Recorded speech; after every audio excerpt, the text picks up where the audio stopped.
Hi, welcome to So You Want a Job?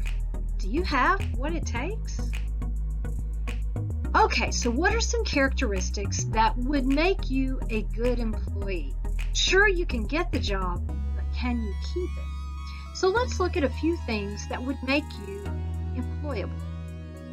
First of all, would you say you get along well with others, even if they're different from you and your friends? Secondly, would you say that you get along well with your teachers?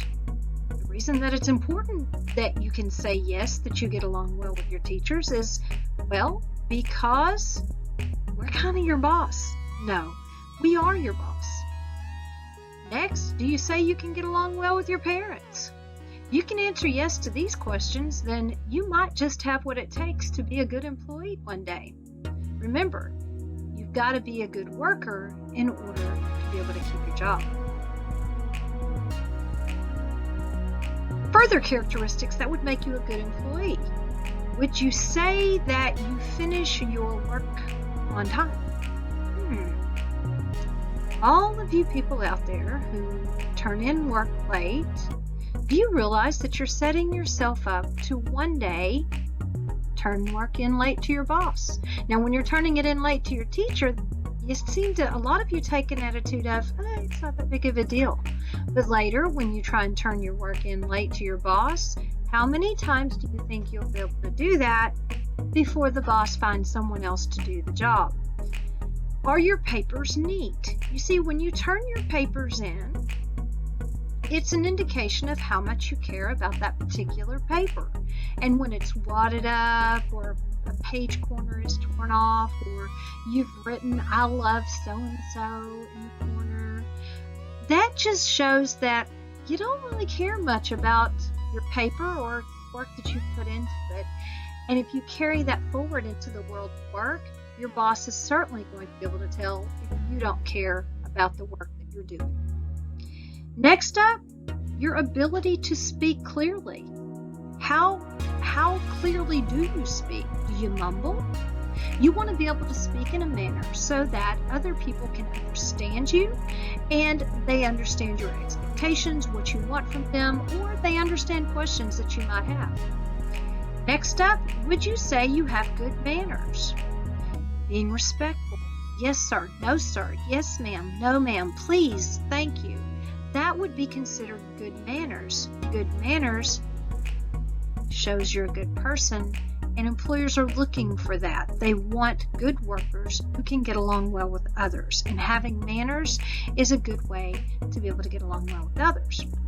Next, do you say that you stay out of trouble in school? You see, your job right now is you're a student. And as a student, you have certain expectations. Are you living up to those expectations? Or do you find yourself in the office more than you should?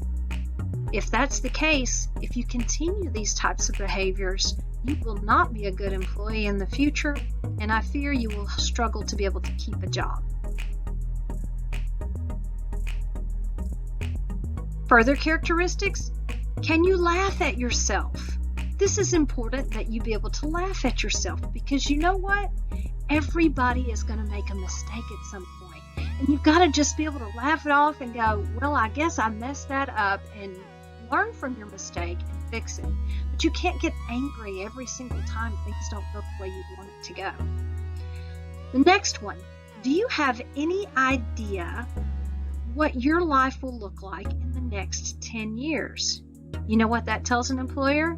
Hey, this person's got plans. They've got goals. And being forward-thinking, being goal-oriented is something that an employer seeks out. An employer doesn't want someone that's just going to sit around and go, whatever, I'll do whatever. They want you to be goal-oriented. Next up, do you take the blame for your mistakes? It's a sign of maturity. Being able to say, okay, I was wrong. I will do better next time. That's something that's a skill that employers are looking for, and you've got to make sure that you have it. Do you make good grades? Wow. How does grades affect the kind of employee you'll be in the future? Well, it affects it in that your grade is an indication of how much effort you put into the assignment. If you just wrote a few things down and you said, I'm done, that shows you really don't care. And when you grow up and you get a job, you're not going to get grades. Don't worry about that. But you are going to be doing some kind of work, whether it be putting together a hamburger, or are you putting it together the way you were trained, or are you doing it some other way? Because if you're doing it some other way, your boss is going to find someone who can do it the way the boss wants it done. So your grades in school are an indicator of how much you care about your job as a student right now. And if you don't care about that job, are you going to care about the job in the future? Are you going to try your best there? So, do you have what it takes to be a good employee? Would you say you get along well with your parents? Would you say that you get along well with your teachers? Do you finish your work on time? Are your papers neat? Would you say you speak clearly? Would you say you have good manners? Do you stay out of trouble at school? Can you laugh at yourself? Do you have any idea of what you'll be doing in the next 10 years? Do you take the blame for your mistakes? And do you make good grades? So, these are some characteristics that make a good employee. Hope it helps you find your next job. Thanks for watching.